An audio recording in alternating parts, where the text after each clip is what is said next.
Shalom and good morning everyone.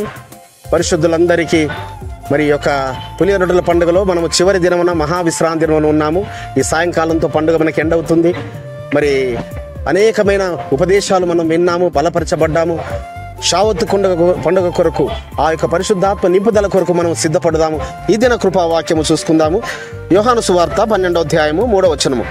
అప్పుడు మరియా మిక్కిలి విలువగల అచ్చ జటామాంసి అత్తరు 1 సేరున్నర ఎత్తు తీసుకొని యాషువ పాదములకు పూసి తన తల వెంట్రుకలతో ఆయన పాదములు తుడిచెను.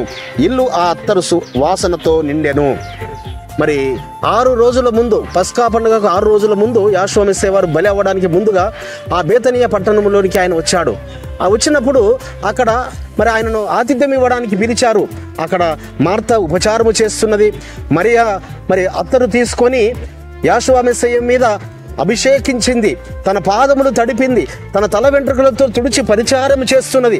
ఆ ఇల్లంతా మరి పరిమళ సువాసన, అత్తరు సువాసనతో నిండిపోయి ఉన్నది. మనము కూడా ఆ సెంట్ ఫ్యాక్టరీస్ దగ్గరికి వెళ్ళినప్పుడు, లేక సెంట్ షాపులకు వెళ్ళినప్పుడు ఎంత మంచి పరిమళ సువాసన వెదజల్లుతుంది. అదే మురికి వాడలకు వెళితే, మురికి కాలువ మూసినది ప్రాంతం వెళితే ఇలా మురికి వాసన వస్తుంది. కానీ మన కుటుంబాలు, మన జీవితాలలో మన బ్రతుకులు ఎలా ఉండాలంటే, మన జీవితాలు పరిమళ సువాసన వెదజల్లాలి.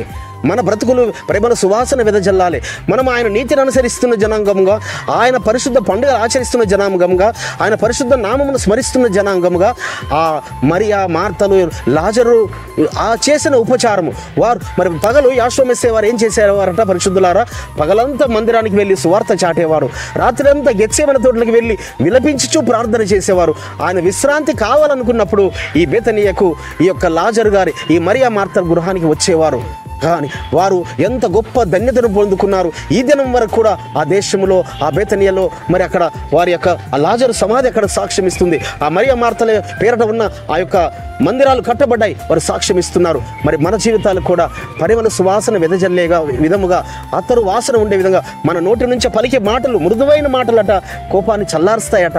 మనము మరి అనేకులకు శ్రేష్టమైన మాటలు, మృదువైన మాటలు చెప్పేవారముగా మన జీవితాల ద్వారా అనేకులకు ఒక సువాసనగా ఉండే విధంగా ఉండునట్లుగా పరమ తండ్రి కృప విస్తరింపజేసి మిమ్మల్ని, మీ కుటుంబాలు ఆశీర్వదించును గాక.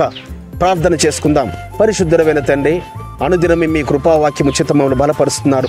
అవును తండ్రి, మా జీవితాలు, మా బ్రతుకులు మీకు అత్తరు వాసన వలె పరిమళ సువాసన వెదజల్లే విధముగా మా నోట మీ మాటలు ఉంచండి. మమ్మల్ని బలపరచండి, మా బిడ్డలను దీవించండి. నజరేయుడైన యాషువ మెస్సీయ నామమున స్తుతించి వేడుకుంటున్నాము పరమ తండ్రి. మన రక్షకుడును, మన విమోచకుడును, నజరేయుడైన దివ్య సన్నిధి నుంచి మీకును, మీ కుటుంబములకును శాంతి, సమాధానము, కృపయు మెండుగా కలుగునుగాక. ఆమేన్.